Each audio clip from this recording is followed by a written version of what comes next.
పిఠాపురంలో పవన్ కళ్యాణ్ గారికి one side వార్గా అని చాలా మంది అనుకుంటున్న సందర్భంలో కొన్ని దినపత్రికలు కావచ్చు, కొన్ని టీవీ ఛానల్స్ కావచ్చు, పవన్ కళ్యాణ్ గారు సీట్లను 30 కోట్లకు అమ్ముకుంటున్నారు అని కూడా ఇప్పుడు ప్రచారం మొదలుపెట్టారు. మరి దీని గురించి ఏమంటారు?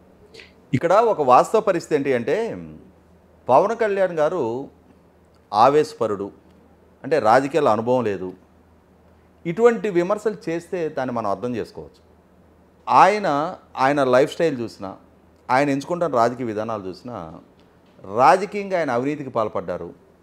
ప్రజల్లో తనకున్న ఆకర్షణ శక్తిని ఇవాళ సీట్లు అమ్ముకోవటం ద్వారా తను క్యాష్ చేసుకునే ప్రయత్నం చేశారని చెప్పిన ఆరోపణలు ఆయన మీద చేస్తే 100కి 100 పాళ్ళు అది ఏదో అంటే ఆకాశం మీద ఉమ్మితే మన మొహం మీద పడుద్ది అంటారు కదా, అటువంటి ఆరోపణే తప్ప ప్రజలు విశ్వసించే ఆరోపణ కాదు.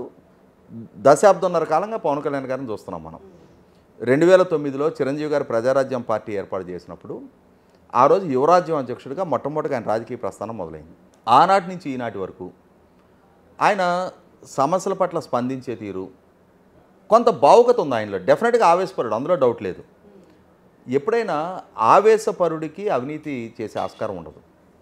అవినీతిపరుడు ఆవేశం చూపడం, కోల్డ్ బ్లడెడ్ వ్యవహార శైలితో ఉంటారు.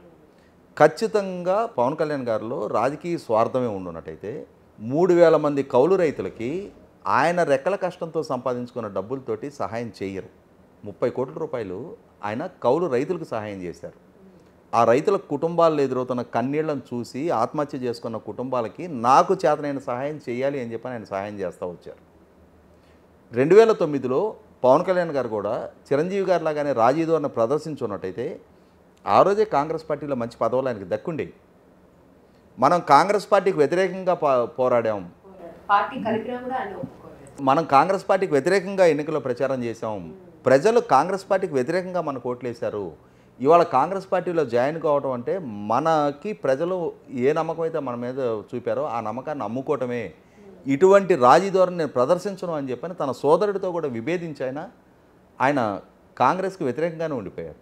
రాజకీయ స్వార్థము అనుకుంటే ఆ రోజు ఆయనకు మంచి పదవి దక్కుండేది కాంగ్రెస్ పార్టీలో.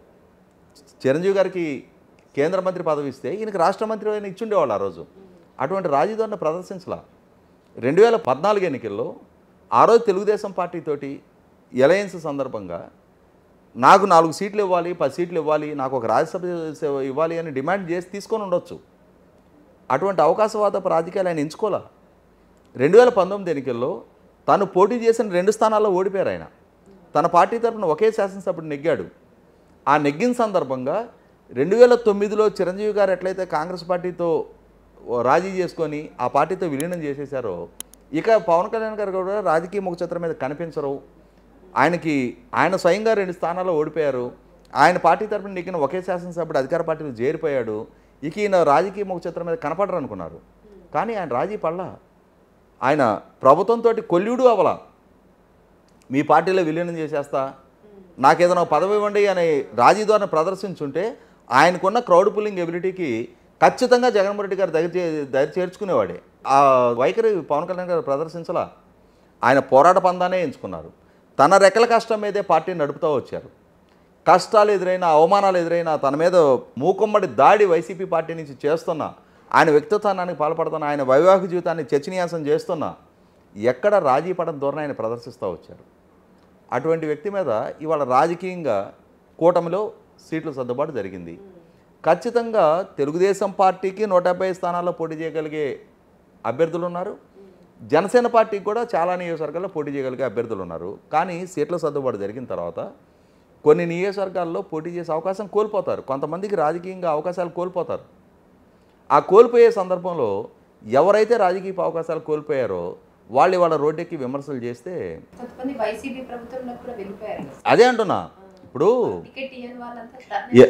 ఇవాళ కొద్దిమంది, చాలా కొద్దిమంది, పిడికెడు మంది, ఇంకా పిడికెడు కూడా అంటానికి లేదు, ఒకళ్ళిద్దరే ఈ విధమైన విమర్శలు చేస్తూ ఉన్నారు.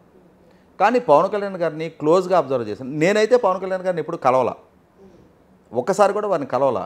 కానీ బయట నుంచి అబ్జర్వ్ చేస్తుంటే నాకు అర్థమైన వరకు ఈ సమాజానికి ఏదైనా చెయ్యాలి, నిజాయితీగా రాజకీయాలు చేయాలనే తాపత్రయం ఉన్న వ్యక్తిగా నేను గుర్తిస్తున్నాను ఆయన్ని.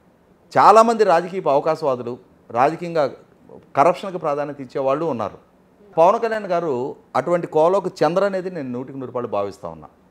ఖచ్చితంగా ఆయన కొంత కాన్షియస్నెస్ ఉంది, ఈ సమాజానికి ఏదైనా చెయ్యాలనే తాపత్రయం ఉంది. ఆ తాపత్రయంతో ఆయన రాజకీయం చేస్తూ ఉన్నారు. ఆయన జగన్మోహన్ రెడ్డి గారు ఎంచుకుంటున్న విధానాలతో విభేదిస్తున్నారు. జగన్మోహన్ రెడ్డి గారిని అధికారానికి దూరం చేసే తప్పితే ఈ రాష్ట్రానికి మేలు జరగదన్న భావనలో ఉన్నారు. దానికోసం అని చెప్పని తన రాజకీయ అవకాశాన్ని కూడా తగ్గించుకొని ప్రభుత్వ వ్యతిరేక ఓటు చీలకుండా ఉంటేనే అది సాధ్యం. జగన్మోహన్ రెడ్డి గారు లాంటి బలమైన నాయకుడు, 151 స్థానాలతో ఆయనకు అధికారం దక్కింది. ఆయన చేతిలో కావాల్సినంత మీడియా ఉంది, కావాల్సినంత ఆర్థిక వనరులు ఉన్నాయి, అధికారం ఉంది, యంత్రాంగం ఉంది.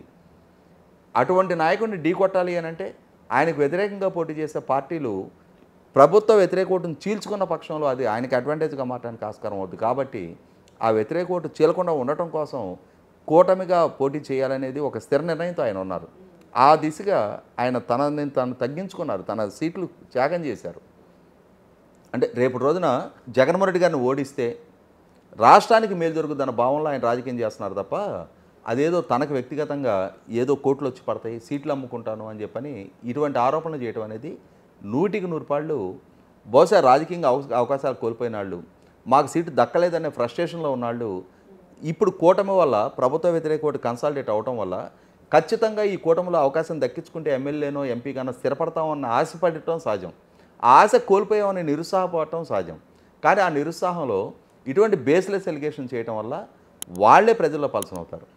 ఎందుకంటే ఇవాళ రాష్ట్ర ప్రజలకు ఒక స్పష్టత ఉంది, పవన్ కళ్యాణ్ గారి వ్యక్తిత్వం పట్ల ఒక నమ్మకం ఉంది. అటువంటి నమ్మకం ఉన్న స్థితిలో ఇటువంటి గాలి ఆరోపణ చేయడం వల్ల, బేస్లెస్ ఆరోపణ చేయడం వల్ల ప్రజల్లో రాజకీయంగా సుదీర్ఘకాలం కొనసాగాలనుకున్న నాయకులు వాళ్ళ విలువ వాళ్ళే పోగొట్టుకుంటారు, వాళ్ళ స్థానం వాళ్ళే కోల్పోతారు.